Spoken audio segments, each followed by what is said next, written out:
It has struck me that there are a number of people who struggle, as I used to considerably, with being kind and then not understanding why some people give you a hard time. They don't reciprocate it. Until a year ago, I hadn't heard this one term, and it set me thinking in a new direction. It came from a Buddhist monk, and he had said the term dumper. And that term alone set things in a new perspective for me. That there are a number of people who are looking for someone to make feel bad, so they'll feel better. And you would think that wouldn't be the case, especially if you consider yourself a kind person. But it strikes me that all the kindness in the world might not fix some people's particular pains or fears. And life is just too much for them, and so they want to strike back, make someone else feel hurt, so they'll feel better. You might call this in psychology terms displacement. Others might just call it sadism.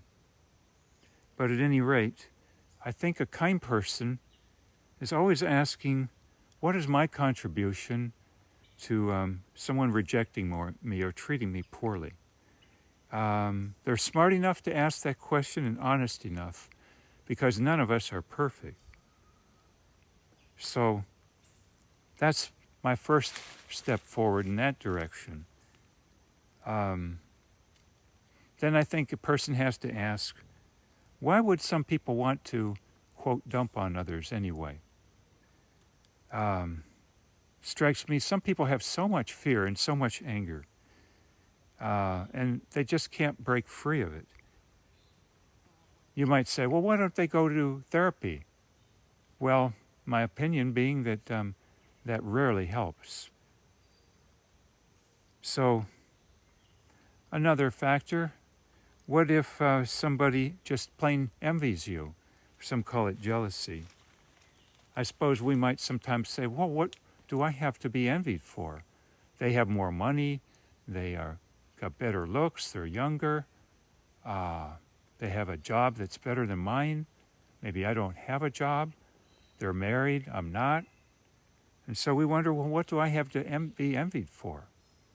And then dumped on in turn, or just plain rejected.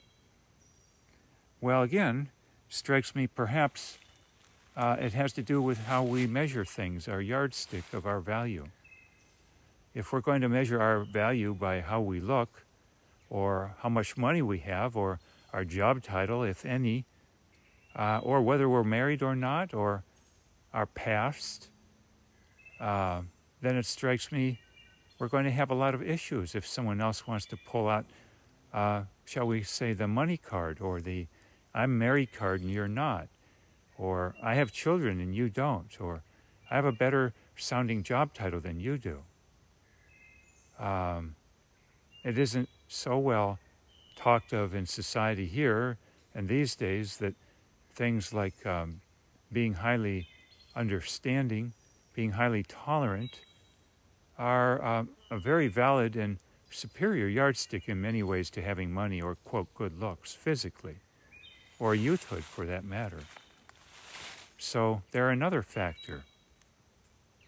And there are those, too, who simply would reject before they are rejected in turn. Maybe they feel someone would see through them quite rapidly, or lose sexual interest in them in a couple of weeks when one discovers that matters of personality don't cancel out any sexual attraction and activities in that direction. And so many a person might be rejected by someone who will settle for much less because they know they won't, quote, get the boot from the relationship, or be told why, both of which can be very painful. And so you can be rejected for being too good. lest the other person be rejected in a few weeks. And here again, why?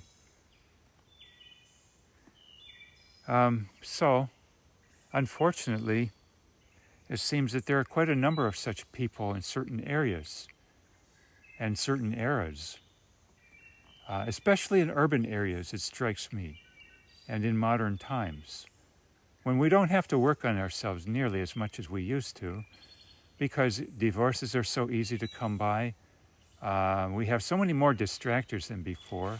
The internet, computers, working at home via teleconferencing and so on, and the general welfare situation that is quite enabling in many ways, and many, many drugs of choice as per the chemical type alone. And so nobody seems to have to work on themselves hardly as much as before, and there being many other alternatives, hence the term, a dog is a man's best friend,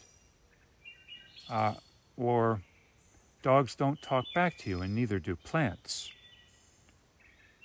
So, especially urban life, it offers so many distractors and it's so helter-skelter that unless you're almost perfect, it's hard to beat a computer because the other person figures, well, it's only a matter of time till this person tells me I've got this and that handicap or flaw, and I either am not going to like to hear that or they're going to give me the boot, especially if they're far more developed than me and they simply happen to be sexually interested in me or in my money. And so those are some thoughts that come to mind that have rattled around in my head for decades, actually, and I'm just piecing most of this together at the present time, offer it up to you for consideration. The next time you're rejected and wonder why, and figure, how can this be? I thought I was such a decent person.